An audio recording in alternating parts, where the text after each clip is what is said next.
அவங்க பேர் சொல்ல விரும்பல. அவங்களுக்கு வந்து 4 பசங்க இருக்காங்க. 4 பொண்ணுங்கன்னு சொல்லலாம். அப்ப வந்து என்ன பண்றாங்கன்னா, பிள்ளைங்கள ஒழுக்கமே கிடையாது. தாயே வந்து கணவர் வந்து லவ் மேரேஜ் பண்ணிக்கிறாங்க. சின்ன வயசுலயே அவங்க கொஞ்சம் ஒரு இதுவா இருந்திருக்காங்கன்னு சொல்லி நான் கேள்விப்பட்டேன். பட் நம்மளுக்கு அந்த கதை வேண்டாம். ஏன்னா நான் பார்க்கல. இப்ப வந்து பெருசா அவங்க ஆகி கல்யாணம் பண்ணிட்டு, லவ் மேரேஜ் பண்ணிட்டு வந்துடுறாங்க. வந்துட்டு அவங்க என்ன பண்றாங்கன்னா, அவங்களுக்கு ஒரு ஒரு குழந்தையா பொறக்குது. 4மே பொண்ணுங்க. அப்ப வந்து என்ன ஆகுதுன்னா, அவங்க கணவர் வந்து சரியாவே வேலைக்கே போக மாட்டாரு. வேலைக்கு போகாதனால, இவுங்க வந்து அவங்க மாமியார் இருந்தாங்க அப்போ. அவங்க மாமியார் குடுக்குற காசு, ஏதாச்சும் அவங்க சேர்த்து வச்ச காசு, இல்ல என்னைக்கோ ஒரு நாள் அவங்க கணவர் வேலைக்கு போற காசு குடுக்கும்போது, அத வச்சு தான் அந்த 4 பிள்ளைங்களையும் வந்து வாடகை வீட்ல தான் இருந்தாங்க. எங்க பாட்டி வீட்ல தான் அவங்க வாடகைக்கு இருந்தாங்க. அப்படி இருக்கும்போது வந்து என்ன பண்ணுவாங்கன்னா, சாப்பிடுறதுக்கே ரொம்ப கஷ்டப்படுவாங்க. எங்க பாட்டி என்ன பண்ணுவாங்கன்னா, சரி குழந்தைங்க இருக்காங்க சொல்லிட்டு என்ன பண்ணுவாங்க, கொஞ்சம் சாப்பாடு அது மாரிலாம் கொஞ்சம் கொஞ்சம் குழம்பு அது மாதிரிலாம் கொஞ்சம் குடுப்பாங்க. நான் அத பெருமைக்குலாம் சொல்ல விரும்பல. ஒரு இதுக்காக சொல்றேன். அவங்க எந்த அளவுக்கு கஷ்டப்பட்டாங்கன்றதுக்காக. அப்படி இருக்கும்போது அவங்க என்ன பண்ணாங்கன்னா, சரி சொல்லிட்டு இப்படியெல்லாம் வளர்ந்தாங்க. ஒரு சமயத்தில ஒரு பீரியட்ல வந்து பாட்டி வீட்லருந்து வீடு காலி பண்ணிட்டு போயிட்டாங்க. ஒரு தனியான இடத்துக்கு போயிட்டாங்க. இடத்துக்கு போகும்போது அவங்க மாமியார் வந்து தவறிடுறாங்க. இதுக்கப்புறம் தானா, இல்ல நடுவுலயான்னு தெரியல. ஏன்னா, அப்ப எங்களுக்கு அவங்களுக்கும் எங்களுக்கும் ஒரு இது கிடையாது. டச் கிடையாது.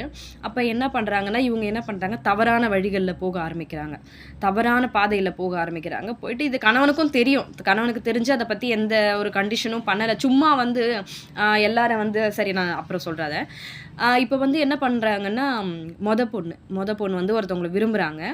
விரும்பும்போது லவ்வுன்னா அக்செப்ட் பண்ணிக்கிறா. இதெல்லாம் காலத்தில ஒத்துப்போன ஒரு விஷயம். பட் அந்த பொண்ணு வந்து ஒருத்தவங்கள லவ் பண்றாங்க. லவ் பண்ணி இவங்க கல்யாணம் பண்ணி வைக்கிற ஐடியா கிடையாது. சரி அவ ஓடி போய் கல்யாணம் பண்ணிக்கிறா. அவள பத்தின ஃபுல் டீட்டெயில்ஸ் எனக்கு எதுவும் தெரியாது.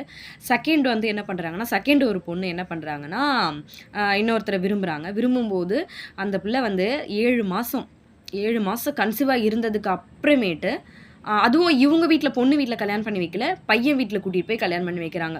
குழந்தை பொறக்கறதுக்கு கொஞ்சம் நாளைக்கு முன்னாடி கல்யாணம் பண்ணி வைக்கிறாங்க. இது வந்து எப்படிப்பட்ட ஒரு இதுவுன்னே சொல்ல வரல. எவ்ளோ தாய் ஒழுக்கமா இருந்தா தன்னுடைய பிள்ளைய கண்டிப்பா ஒழுக்கமா வளர்க்க முடியும். நீங்க என்னதான் ஒழுக்கம் இல்லாம உங்க பிள்ளைங்கள ஒழுக்கமா வளர்க்கணும்னு நெனச்சாலும், அவங்க உங்க பேச்ச கண்டிப்பா கேட்கவே மாட்டாங்க. அதே மாதிரி தான் அவங்க கண்டிஷனே பண்ணல. 4 பிள்ளைங்கள அவங்க எப்படி சொல்றது? அந்த விஷயத்துக்கு மட்டும் தான் அவங்களுக்கு உடம்பு ஒத்துழைச்சிருக்கு போல இருக்கு. ஆம்.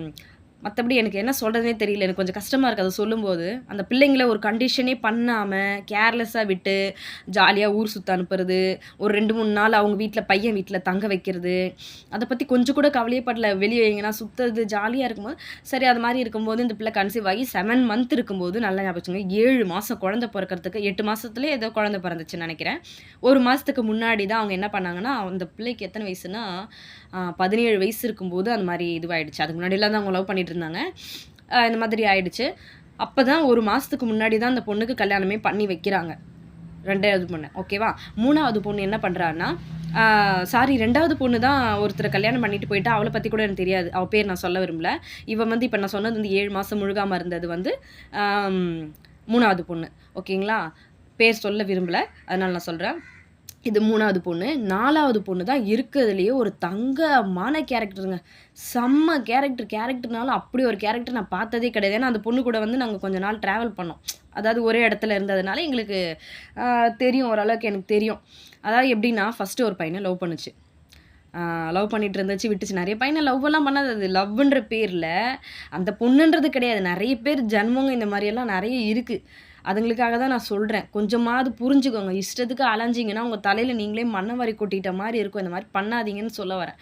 ஓகேவா? இப்போ இந்த மாரி இருக்கும்போது, ஃபர்ஸ்ட்டு ஒரு பையன லவ் பண்ணுச்சு. அதுக்கப்புறம் நெறைய பேர லவ் பண்ணுச்சு. போற வர்றவங்க கிட்டலாம் அவனுங்க ஃபோன் நம்பர் குடுக்குறானுங்களோ, இல்லையோ இந்த பொண்ணு வாங்கி பேசும்.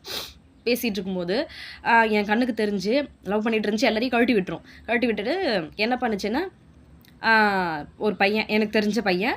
அந்த பையன் வந்து குடிப்பான், செய்வான். குடி, கஞ்சா இந்த மாரி எல்லா பழக்கமும் இருக்கு. தெரிஞ்ச பையனா உடனே என்ன தப்பா நெனச்சுக்காதீங்க. எப்படிப்பட்டவங்க கூட சேர்ந்தாலும் நம்ப ஒழுக்கமா இருக்கணுன்றது என்னுடைய பாலிசி. சரியா? ஆ அதே மாரி நம்ம ஒண்ணும் அவ்ளோ ஒரு நல்லவங்க கிடையாது. பரிசுத்தவான் கிடையாது. உலகத்தில பாவிய நேசிக்க தான் ஆண்டவர் வந்தாரு. அதனால வந்து நம்ம பாவின்றதுக்காக நம்ம ஒருத்தவங்கள புறக்கணிக்கவே கூடாது. நல்லது, கெட்டது நம்மளுக்கு கண்ணுக்கு தெரிஞ்சு நல்லது, கெட்டது எடுத்து சொல்லணும். கண்டிப்பா தப்புன்னு பட்டுச்சுன்னா எடுத்து சொல்லணும். நானும் சொன்னேன். சொன்னதுக்கு எனக்கு பெருசா ஒண்ணு வச்சாங்க. அதையும் நான் அப்புறம் சொல்றேன். அப்ப இந்த மாதிரி இருக்கும்போது என்ன ஆச்சுன்னா, அந்த பையன வந்து வேற ஒரு பொண்ண லவ் பண்ணிட்டு அத ஆல்ரெடி கல்யாணம் பண்ணி கூட்டிட்டு வந்து வச்சு, அந்த பொண்ணு 1 மாசம் கூட வாழல. விட்டுட்டு போயிட்டான். விட்டுட்டு போயிட்டு அதுக்கப்புறம் என்ன பண்ணுச்சுன்னா, இது எல்லாமே தெரிஞ்சு இந்த பொண்ணு என்ன பண்றான்னா, சரி ஓகே நெக்ஸ்ட் வீடியோல போடுறேன். பாய்.